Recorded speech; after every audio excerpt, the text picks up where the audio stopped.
Hola, bienvenidos a un nuevo episodio de Impuestos de Chocolate. Mi nombre es Mario Archila y hoy vamos a hablar de las reformas al artículo 120 del Código Tributario que entrarán en vigencia en abril. Realmente son muy importantes y tenemos que tener presente los cambios que esto implica y cómo nos podrían afectar en algunas cosas más allá del simple pago de impuestos y del registro. Así que no vaya a ningún lado, dele clic a la campanita, suscríbase y mándeselo a todas las personas que tengan sociedades anónimas y sean accionistas de sociedades anónimas. Impuestos y chocolate. Bien, decía en la introducción que se modifica el artículo 120 del Código Tributario y entrará en vigencia a partir de abril de 2025. Este artículo es el que contiene las inscripciones en el registro tributario y por lo tanto es el que provee el marco legal sobre qué información le tengo que dar a la administración tributaria y así con ello poder obtener el NIT y mi afiliación posterior a los impuestos que debo pagar en este país. El primer gran cambio es que se incorpora la obligación de dar el nombre de los accionistas, ya sea personas individuales o sociedades que actúen como personas jurídicas que actúen como accionistas de las sociedades en Guatemala, de los contribuyentes en Guatemala. Esto es un gran cambio. Creo que vale la pena todavía hacer algún análisis si es constitucional esta obligación de entregarlo y principalmente si está bien regulado también tendríamos que verlo y que pudiera causar ahí algún tipo de inseguridad o de imposibilidad. Si bien en Guatemala no hay sociedades anónimas que coticen en bolsa sus acciones, sí existen por lo tanto transnacionales que cotizan en bolsa sus acciones y actúan en Guatemala como sucursales. Y resultaría, por lo tanto, básicamente imposible poder cumplir con el requisito de establecer con nombres y apellidos en caso de personas individuales o con las denominaciones sociales o las razones sociales de personas jurídicas que fueran accionistas en Guatemala de contribuyentes. Así que la norma, creo yo, nos puede causar problemas en ese sentido. También el tema constitucional respecto a si es un dato público que yo debo de dejar constancia en un registro como el registro tributario unificado. Esto porque la Constitución establece que los libros y los registros de las personas son confidenciales y la Administración Tributaria tiene acceso únicamente a libros de contabilidad y a documentos que tengan relación con hechos generadores de tributos. Y ser accionista no tiene ninguna conexión con hechos generadores de tributos. Pudiera darse el caso en una auditoría en específico que estoy pagando dividendos y por lo tanto tengo que revelar a quién le estoy pagando esos dividendos para verificar el pago del impuesto y que la retención es correctamente realizada. Sin embargo, eso no quiere decir que tenga yo que dar la información en el registro tributario y que permanezca en el registro tributario. Así que este es un cambio bastante importante que implica también revisar cómo tengo estructurado mi gobierno corporativo a partir de los accionistas de las sociedades locales y establecer qué formas de gobierno corporativo y de estructura corporativa por arriba de las sociedades que son contribuyentes en Guatemala debo y puedo mantener y sostener en el país. Así que este es un tema muy importante y evidentemente va a dar lugar a hacer este tipo de análisis. Dejo siempre donde pueden localizar para que nuestros equipos de tributario, corporativo y societario puedan darles la mejor asesoría posible en cuanto a este tipo de estructuración corporativa. El segundo tema es que habla de la obligación que tengo ahora como contribuyente de entregar el NIT, puesta en el registro tributario en este artículo 120, pero es una obligación que ya existía dentro de la ley que crea el registro tributario. Ya existía la obligación de utilizar el NIT en cualquier actuación en las que yo estuviera participando y principalmente en la emisión de documentos. Ahora, no deja claro que probablemente esto es lo que la Administración Tributaria buscaba, que no se puedan emitir documentos como consumidor final, que es un tema todavía bastante debatible respecto al reglamento de la ley del IVA que lo impide. Porque, recordemos, el contribuyente es quien emite los documentos y está obligado a identificarse en la emisión del documento.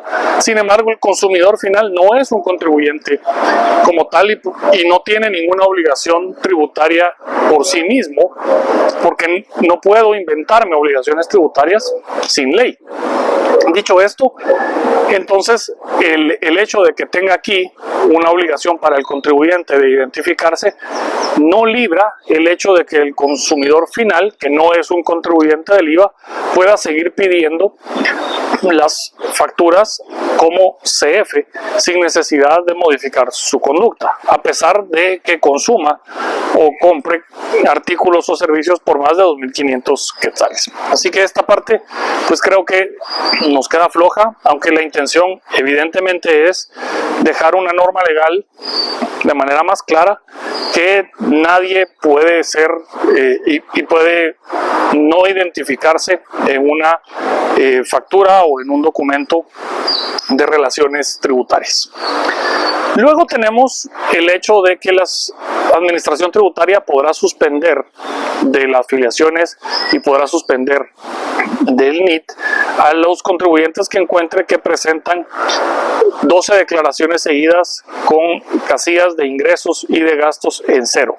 Es decir, declaraciones sin movimiento automáticamente le permite, cuando son 12 consecutivas, a la administración tributaria suspenderlo de las afiliaciones del régimen y suspenderlo como cese de actividades dentro del RTU.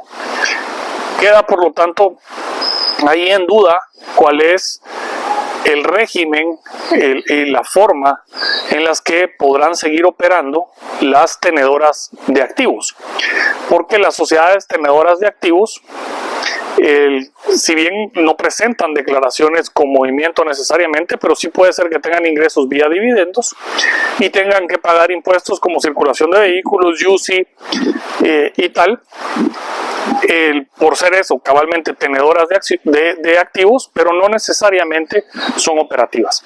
Entonces, el régimen que está establecido pareciera que no incluye y que no permite el que se tengan sociedades guatemaltecas con funciones puramente de tenedoras de activos, y de nuevo habrá que hacer una adecuación.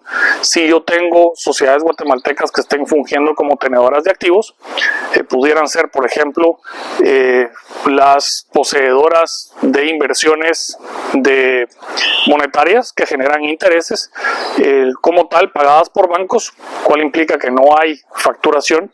Si tengo ingresos vía retenciones como tal, y las declaraciones van a ser presentadas en cero, y eso puede entonces causar ahí algún tipo de problema con estas sociedades. Habrá que ver un poco ya en el detalle qué tipos de declaraciones y cómo están elaborados los formularios en Declaraguate para saber las implicaciones que cada tipo de actividad en estas sociedades puede derivar y darnos más adelante. Y el último punto es que está regulado ahora que debo presentar georreferenciación de todos los establecimientos que tenga. Las direcciones tienen que ir georreferenciadas en el registro tributario.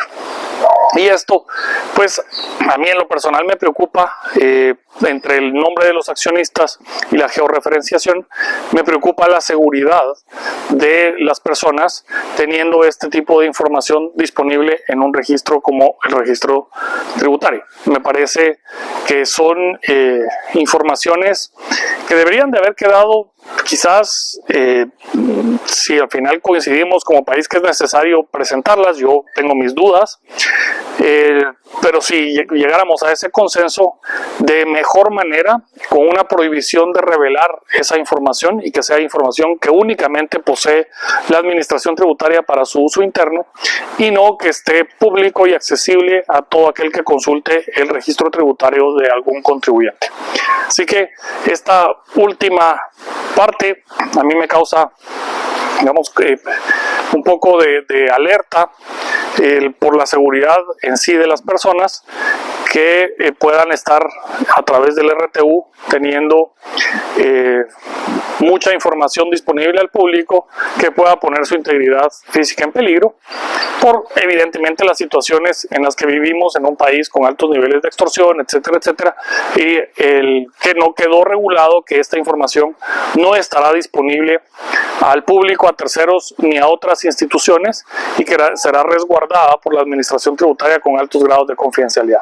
Así que dejo esta preocupación por ahí. Ya les comenté la reforma del artículo 120, entra en vigencia en abril, así que estemos preparados. Ahorita todavía tenemos un mes y algunas semanas para hacerlo. Mi nombre es Mario Archila, esto fue Impuestos y Chocolate, hasta la próxima. Las opiniones acá contenidas no pueden ser